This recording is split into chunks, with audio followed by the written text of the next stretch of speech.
Hello students, इस video में हम करने वाले हैं quick revision of topic nutrition in human beings. तो इसको डिटेल में मैंने बनाया हुआ है। अभी यहाँ पे हम बहुत क्विकली इसको पूरा रिवाइज कर लेते हैं।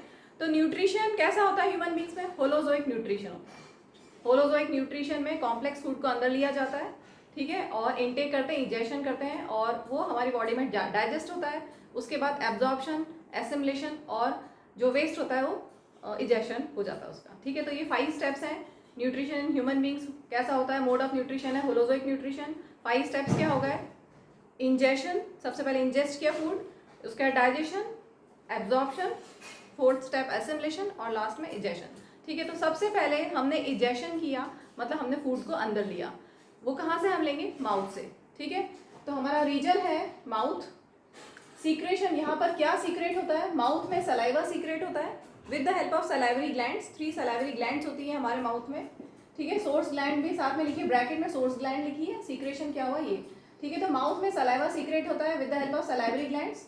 और यहाँ पर salivary amylase, salivary glands release करती है सलाइवरी एमाइलेज एंजाइम, जो स्टार्च को कन्वर्ट करता है maltose. Maltose is a form of sugar, ठीक है। स्टार्च को माल्टोज में कन्वर्ट करता है। तो हमारे माउथ में फिजिकल डाइजेशन भी हो जाता है और केमिकल डाइजेशन, दोनों स्टार्ट हो जाते हैं। फिजिकल डाइजेशन होता है with the help of teeth. Teeth chew करते हैं, ग्राइंड करते हैं, कट करते हैं, ठीक है, फूड पार्टिकल्स को। तो फिजिकल डाइजेशन हो गया। और केमिकल डाइजेशन, ये स्टार्च शुगर में कन्वर्ट हो जाता है, ठीक है। तो माउथ के बाद, इसके बाद अच्छा, पूरे एलिमेंट्री कैनाल में, हमारा जो एलिमेंट्री कैनाल है फ्रॉम माउथ टू एनस, वो अप्रॉक्सीमेटली 9 मीटर का होता है ह्यूमन एडल्ट में। और इसमें पूरे एलिमेंट्री कैनाल में पेरिस्टाल्टिक मूवमेंट की हेल्प से फूड पार्टिकल आगे फॉरवर्ड मूव होता रहता है, ठीक है। तो इसके बाद अब माउथ के बाद गया ईसोफेगस। ईसोफेगस हमारा है फूड पाइप। तो ईसोफेगस में कोई एंजाइम नहीं होता और यहाँ पर कुछ भी न्यूट्रिएंट और product of digestion oesophagus tube में कुछ नहीं है। Oesophagus tube is food pipe. इसके बाद फूड पाइप से हमारा जो फूड है वो जाएगा स्टमक में। स्टमक होता है जे शेप्ड ऑर्गन, इलास्टिक होता है और एक बार में अच्छा खासा फूड ये ले सकता है। फूड हमारा नॉर्मली 2 से 3 घंटे, अच्छे से अगर आपने हैवी मील लिया है तो 2-3 घंटे हमारा फूड, एक रेगुलर मील लिया है तो 2 से 3 घंटे हमारा स्टमक में रहता है। स्टमक में क्या क्या होता है? गैस्ट्रिक जूसेस होते हैं और hydrochloric acid produce by gastric glands, ठीक है। तो गैस्ट्रिक जूसेस डाइजेस्ट करने में हेल्प करते हैं। हाइड्रोक्लोरिक एसिड के 2 मेन फंक्शन है। हाइड्रोक्लोरिक एसिड, एक तो एंजाइम्स, हाइड्रोक्लोरिक एसिड जर्म्स को किल करता है। अगर कोई फूड पार्टिकल के साथ आपकी बॉडी में जर्म्स एंटर हो गए तो उसको किल करेगा, क्योंकि हाइड्रोक्लोरिक एसिड स्ट्रॉन्ग एसिड है।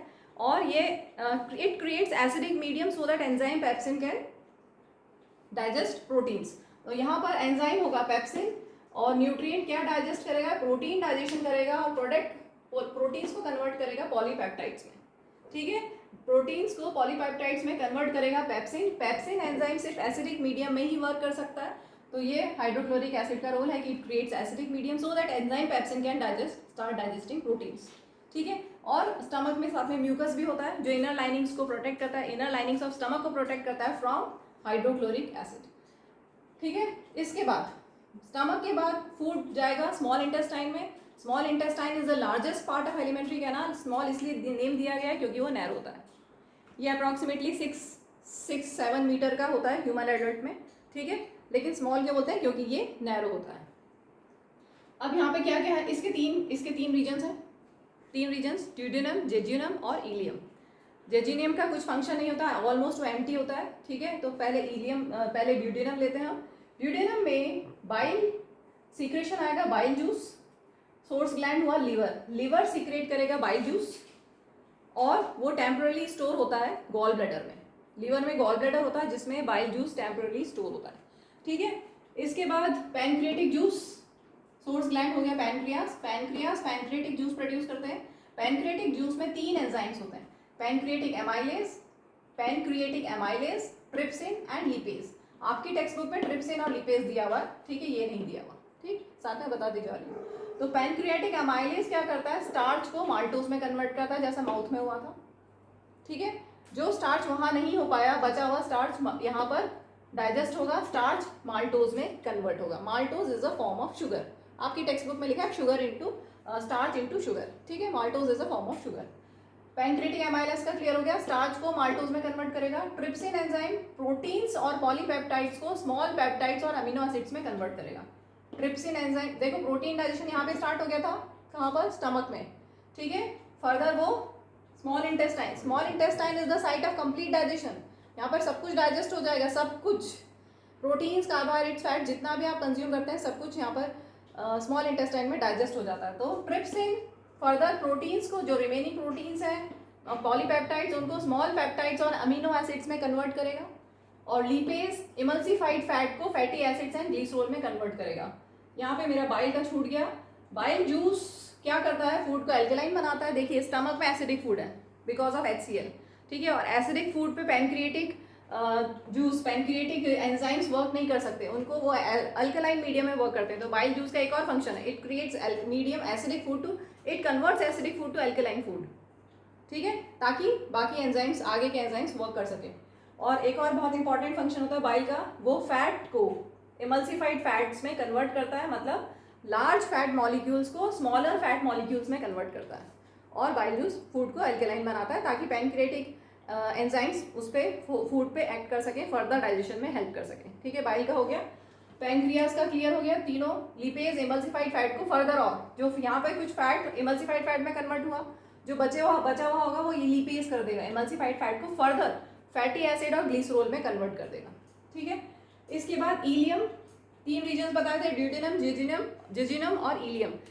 जिजिनम का भी बताया, कोई उसका कोई फंक्शन नहीं होता क्योंकि वो ऑलमोस्ट एम्प्टी होता है। इलियम में क्या होगा, इंटेस्टाइनल जूसेस होते हैं produce by intestinal glands between villi. Villi होते हैं फिंगर लाइक प्रोजेक्शंस जो सरफेस एरिया इंक्रीज करते हैं for absorption.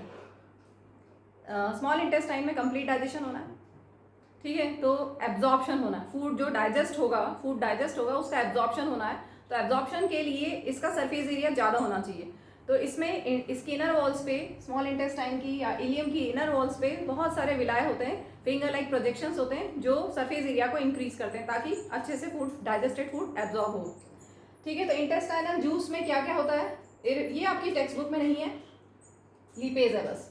इरिप्सिन, maltase, sucrase, lactase, लीपेज, ये सारे एंजाइम्स हैं। इरिप्सिन क्या करेगा, प्रोटीन्स और पेप्टाइड्स को अमीनो एसिड्स में कन्वर्ट करेगा। माल्टेज एंजाइम माल्टोज को ग्लूकोज में कन्वर्ट करेगा। सुक्रेज एंजाइम सुक्रोज को ग्लूकोज एंड फ्रक्टोज में कन्वर्ट करेगा। लैक्टेज एंजाइम लैक्टोज को ग्लूकोज एंड गैलेक्टोज में कन्वर्ट करेगा। और लीपेज एंजाइम फैट्स को फैटी एसिड एंड ग्लिसरॉल में कन्वर्ट करेगा। मीन्स यहाँ पर कंप्लीट डाइजेशन हो गया, स्मॉल इंटेस्टाइन में सब कुछ डाइजेस्ट हो गया, स्टार्च का डाइजेशन हो गया, फैट का डाइजेशन हो गया और प्रोटीन्स का डाइजेशन हो गया, ठीक है। सब तरह की जो कार्बोहाइड्रेट्स है, ये सब कार्बोहाइड्रेट सबका डाइजेशन हो गया और सिंपलेस्ट फॉर्म में वो कन्वर्ट हो गया। मतलब हमने जो कॉम्प्लेक्स फूड लिया था वो सिंपलेस्ट फॉर्म में कन्वर्ट हो चुका है। अब इसके बाद एब्जॉर्प्शन होगा, अभी बताया विलाय से एब्जॉर्प्शन हो जाएगा, ठीक है। एब्जॉर्प्शन के बाद नेक्स्ट स्टेप क्या आता है, एसिमिलेशन। जो डाइजेस्टेड फूड है वो एसिमिलेट होगा सारी बॉडी सेल्स में, सारी बॉडी सेल्स को एनर्जी मिलेगी और बॉडी की ग्रोथ होगी और बॉडी में कहीं रिपेयर की ज़रूरत है तो रिपेयर होगा। इसके बाद हमारी बॉडी को एनर्जी मिल चुकी है। इसके बाद लास्ट में क्या होगा, जो वेस्ट है वो कहाँ चला जाएगा, लार्ज इंटेस्टाइन में। लार्ज इंटेस्टाइन के भी फर्दर 3 सब रीजन्स हैं, caecum, colon and rectum. Caecum सिर्फ एक जंक्शन होता है, junction of small intestine and large intestine, ठीक है। तो उसके बारे में मैंने यहाँ नहीं लिखा हुआ। इसके बाद है कोलोन। कोलोन में कोई एंजाइम नहीं है, ये क्या करता है, वाटर को एब्जॉर्ब करता है। जो वेस्ट होगा आपकी बॉडी में, जो भी वेस्ट होगा उसमें से वाटर को एब्जॉर्ब कर लेगा, मतलब सॉलिड वेस्ट बचेगा, ठीक है, वाटर एब्जॉर्ब हो जाएगा। और रेक्टम में भी कोई एंजाइम नहीं है। Rectum temporarily stores undigested food and waste. जो भी अनडाइजेस्टेड फूड है और वेस्ट है उसको टेम्परली स्टोर करेगा ताकि वो जब आप टॉयलेट जाएंगे तो स्टूल की फॉर्म में वो बाहर आ जाएगा, ठीक है। तो ये आपका कंप्लीट हो गया nutrition in animals, in human beings. देखो अभी मैंने बताया कि एनसीईआरटी में ये नेम्स नहीं लिखे हुए, तो आप क्या कर सकते हैं, ध्यान रखें प्रोटीन्स का। स्मॉल इंटेस्टाइन में प्रोटीन्स कन्वर्ट हो जाएंगे अमीनो एसिड्स में। ये सब हो गया कार्बोहाइड्रेट्स ग्लूकोज में कन्वर्ट हो जाएगा, ठीक है। और फैटी एसिड एंड ग्लिसरॉल में कन्वर्ट हो जाएगा, ठीक है। और लास्ट में एनाल्स, ये जो रेक्टम से वाया एनस वेस्ट आपका बाहर निकल जाता है।